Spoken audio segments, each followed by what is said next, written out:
Nicolas Pogam, vous êtes au Festival d'Avignon. Alors on peut dire, parce que vous n'assassinez pas l'âme de Brassens, vous la ressuscitez, parce que l'assassinat c'est quand même quelque chose qui est en vibration avec ce que vous faites ici à Avignon un peu de partout, c'est-à-dire de sortir des textes, des mélodies qui sont peut-être pas les grands standards, mais je trouve que votre spectacle est très intimiste et on touche vraiment à l'intimité de Brassens avec des liens familiaux, hein, avec l'Ardèche. Des liens familiaux, c'est-à-dire?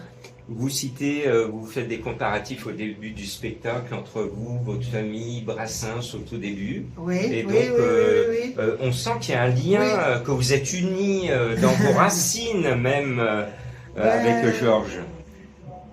Disons que, en fait, le spectacle, je l'ai fait comme ça. J'ai fait un disque sur Georges Brassens. C'est mon 8e disque que je consacre à l'œuvre de Brassens. Tous les autres c'était des chansons personnelles. Et le spectacle, j'imagine que Brassens me remercie de mettre en valeur sa musique si longtemps après sa mort. Et donc, il vient me rendre visite dans ma ferme en Ardèche, puisque j'habite en Ardèche. Et s'installe un dialogue entre nous deux, ponctué d'interviews du passé, bien sûr, de Brassens. Hein. Et je joue des chansons à lui. Et en effet, on a des thèmes communs comme la paternité. Lui, il a le vieux Léon, maman, papa. Et puis moi, je chante quelques chansons à moi dans le spectacle, comme la délicatesse sur mon père. Et on sent aussi que on retrouve le personnage de Georges Brassens qui était hors des sentiers battus, qui était bourru, qui n'était pas fan du téléphone, donc il n'était pas avide non plus de faire un bain de foule. Vous ressortez aussi ce caractère de Brassens. Oui, oui, je ressors ça. C'est-à-dire que le téléphone, il est arrivé dans les foyers à l'époque où Brassens était à peine connu. Hein. Et je pense qu'au départ, Brassens, il voulait pas en entendre parler. Il en a jamais voulu, le téléphone. Il voulait pas être dérangé par le téléphone. Comme il le dit lui-même, il était moyenâgeux, c'était un homme de peu, qui venait quand même d'en bas. Donc il n'avait pas du tout des goûts de luxe. Et toute sa vie, il a gardé ses goûts simples. Et il était très généreux avec ses amis qui avaient peu d'argent. Il a été très généreux avec Jeanne, il a fait installer l'eau courante, l'électricité chez Jeanne quand ça a commencé à marcher. Très bien. Alors, où c'est qu'on peut vous applaudir? Quel est votre programme après le Festival d'Avignon? Oh là là, alors si je fais le tour des dates, et ben, alors là, je fais aussi du jazz manouche dans un groupe qui s'appelle Dagoutsa. Et je fais la première partie de Titi Robin et San Severino. On va jouer juste après le 26 juillet, là, du côté de l'Allier. Après, j'ai plein de dates en manouche. Je joue chez Marcon. Vous connaissez peut-être le restaurant Marcon? Oui, tout à fait. À Saint-Bonnet-le-Froid, je joue Brassens. Là, oui, venez. Oui. Le 15 juillet, le 15 août. 15 août, j'ai été embauché là-bas pour jouer Brassens. Après, je pars à Barcelone en septembre. Je vais à Paris en novembre. En octobre, je vais du côté de Toulouse. L'année prochaine, je vais en Bretagne. Enfin, bon. Et peut-être prochainement à Lyon. Je vous ai parlé de mon théâtre humanitaire Fenêtre sur Cœur. On aura Pourquoi peut-être pas, l'occasion oui. à Lyon de vous applaudir. Oui, et il y a la programmatrice de À tout bout de champ, vous devez connaître, Ah bah bien sûr, à tout bout de Voilà, champ, on les voilà. connaît à Lyon. qui vient me voir samedi, je crois, il me semble. Allez, ben bon festival à vous. Merci beaucoup. Merci.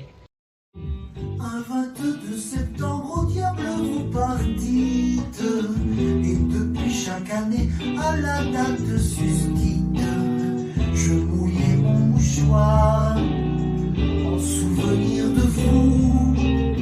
Or nous y revoilà, mais je reste de pierre, plus une seule larme à me mettre aux paupières. Le 22 septembre, aujourd'hui, je m'en fous. Tout à l'heure, 15 ans de malheur, mon vieux Léon, que tu es parti au paradis, l'accordéon. Parti bon train, voici Pastringue et la Java, avait gardé une roi de cité chez Jéhovah. Il joue à bousculer les roses, le temps, tu le tentes comme il peut. Il joue à bousculer les roses, le temps, tu le tends comme il peut. Cette saison, c'est toi ma belle, qui a fait les frais de son jeu. Il a leur discours de la vieille école, ceux qui font l'amour par amour. Des Vénus de la vieille école, ceux qui font l'amour par amour. N'allez pas croire davantage que le démon brûle son corps. Il s'arrête au premier étage, son 7e ciel et encore. Elle n'est jamais l'amoureuse, passée par le pont des soupirs, et voit comme des bêtes curieuses ceux qui font l'amour par plaisir. Et voit comme des bêtes curieuses ceux qui font l'amour par plaisir. Lise.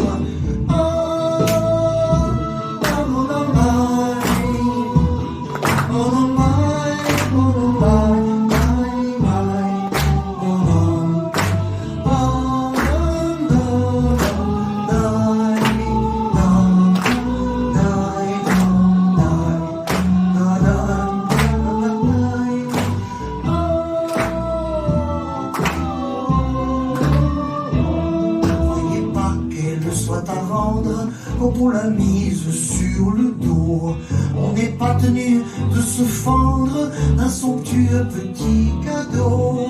Elle n'est jamais l'amoureuse, on sépare le pont et je suis bourré.